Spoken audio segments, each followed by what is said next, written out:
En el nombre del Padre, del Hijo y del Espíritu Santo. Amén. De los Hechos de los Apóstoles.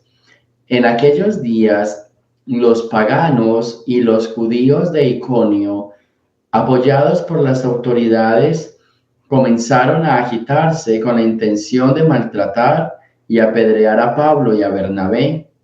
Pero ellos se dieron cuenta de la situación y huyeron a Listra y Derbe, ciudades de Licuania, y predicaron el Evangelio en toda la región. Había en Listra un hombre tullido de los pies desde su nacimiento, que se pasaba la vida sentado y nunca había podido andar. El tullido escuchaba el discurso de Pablo y éste, mirándolo fijamente, advirtió que aquel hombre tenía fe suficiente como para ser curado y le ordenó en voz alta: levántate y ponte derecho sobre tus pies. De un salto, el hombre se puso en pie y comenzó a caminar. Cuando la gente vio lo que Pablo había hecho, empezaron a gritar en la lengua de Licuania: dioses en figura de hombres han bajado a visitarnos. Decían que Bernabé era el dios Júpiter y Pablo el dios Mercurio, porque este era el que hablaba. El sacerdote del templo de Júpiter, situado a la entrada de la ciudad, llevó a las puertas unos toros adornados con guirnaldas y junto con la muchedumbre quería ofrecerles un sacrificio. Al darse cuenta de todo esto, los apóstoles Bernabé y Pablo se rasgaron las vestiduras e irrumpieron por entre la multitud gritando: ciudadanos, ¿por qué hacen semejante cosa? Nosotros somos hombres mortales, lo mismo que ustedes. Les predicamos el Evangelio que los hará dejar los falsos dioses y convertirse en el Dios vivo, que hizo el cielo, la tierra, el mar y todo cuanto contiene. En épocas pasadas, Dios dejó que cada pueblo siguiera su camino, aunque siempre se dio a conocer por sus beneficios, mandando la lluvia y la cosecha a su tiempo, dándoles así comida y alegría en abundancia. Y diciendo estas palabras, consiguieron impedir a duras penas que la multitud les ofreciera un sacrificio. Palabra de Dios. Bien, es importante algo y es el milagro de Pablo, una persona que no podía caminar, ¿sí? No sé si ustedes recuerdan, pero el primer milagro de Pedro y Juan es precisamente un hombre que estaba en la puerta del templo pidiendo limosna y que era un paralítico al cual Pedro y Juan dijeron: no tenemos ni oro ni plata, pero en nombre del Señor Jesús te ordenamos que te levantes y camines. Este fue el milagro de Pablo, de Pedro y Juan. Hoy encontramos a Pablo y Bernabé y el primer milagro es un hombre puesto en la puerta de un templo, tullido, que no puede caminar, al cual Pablo le da la orden que se levanta. Es como muy semejante el inicio de estas misiones, para que lo tengamos en cuenta. Otro es que ser enfermo de nacimiento para los judíos era conocido como una persona maldita. O sea, que alguien pudiera curar a un enfermo de nacimiento es Dios. Solamente Dios podía curar a un enfermo de nacimiento, porque los enfermos de nacimiento eran llamados malditos, como hijos del demonio. Entonces, que alguien hiciera un milagro de esos era solo Dios. Y para los paganos pasa lo mismo, que alguien pudiera hacer un milagro, especialmente la postración, era porque esa persona era un dios, ¿sí? Era casi lo mismo que los judíos, solo que para los judíos venía de Dios, lo hacía con el poder de Dios. Para los paganos era el Dios mismo o dioses mismos haciendo milagros. Entonces, por eso es que hoy encontramos en esta comunidad que los de Licoania, que son paganos, son griegos, cuando vieron este milagro, pues los trataron como dioses. A lo que el Pablo y Bernabé van a decir: no, somos mortales como ustedes, no tienen que hacer esto, ¿sí? Unas enseñanzas bien interesantes. Número uno, el hombre tenía fe suficiente para ser curado. Es una pregunta que nosotros podemos hacernos hoy. ¿Nuestra fe es suficiente para ser curados. Nuestra fe es suficiente para encontrar ese apoyo y esa fuerza de Dios. A veces uno le pide muchas cosas a Dios y uno quisiera conseguir muchísimas cosas en este mundo. La pregunta es, ¿tú tienes una fe suficiente para conseguirlo? ¿Tú tienes una fe suficiente para hacerlo? Esa sería la gran pregunta de este día que nos podemos hacer todos. ¿Nuestra fe es suficiente? Entonces, pregúntate siempre eso a la luz de la primera lectura. ¿Es suficiente tu fe?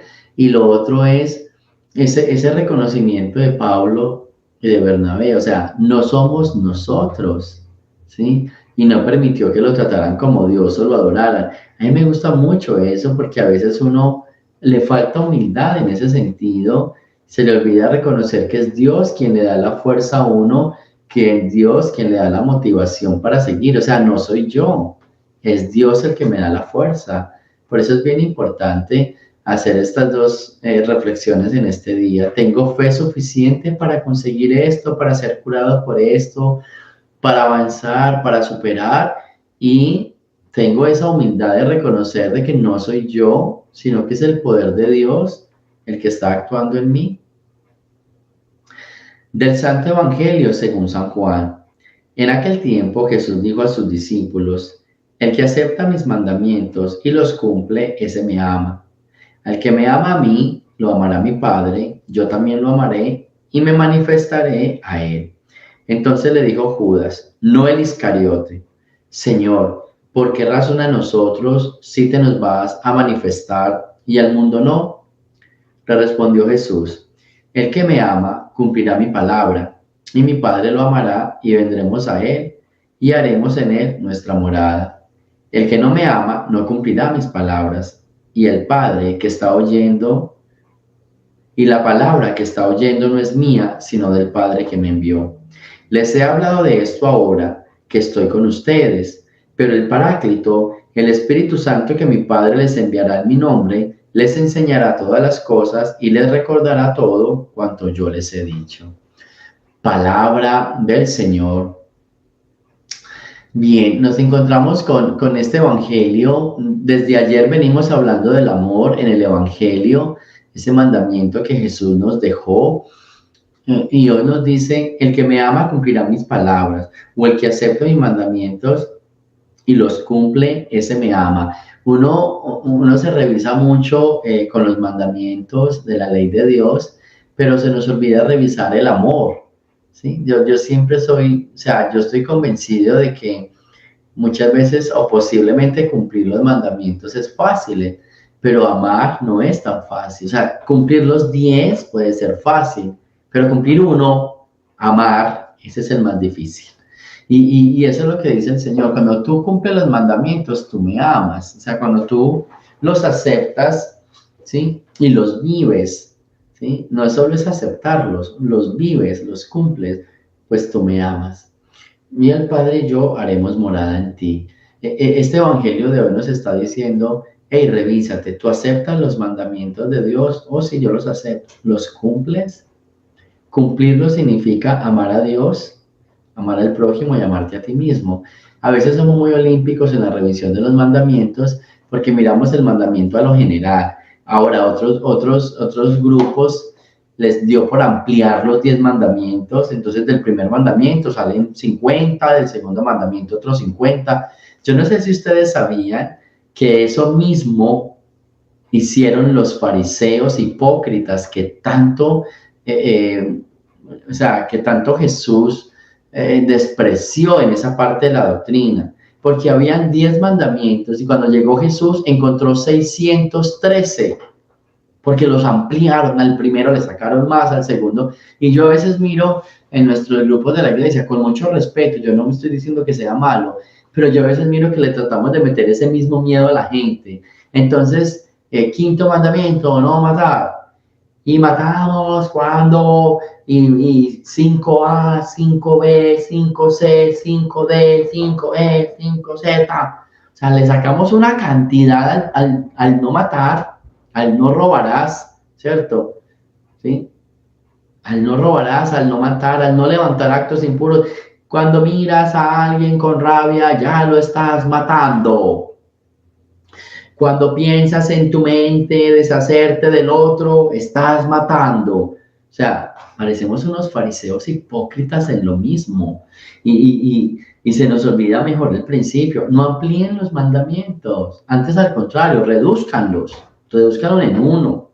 El que me acepta y los cumple, me ama. ¿Cómo puedes aceptar los mandamientos y cómo puedes cumplirlos? Amando. ¿Cómo puedes saber que estás cumpliendo los mandamientos? Amando. Más, no se enreden con eso, no se enreden con tanta cosa. Por eso me gustan estas frases de los santos, San Agustín: ama y haz lo que quieras, porque el que ama nunca se equivoca.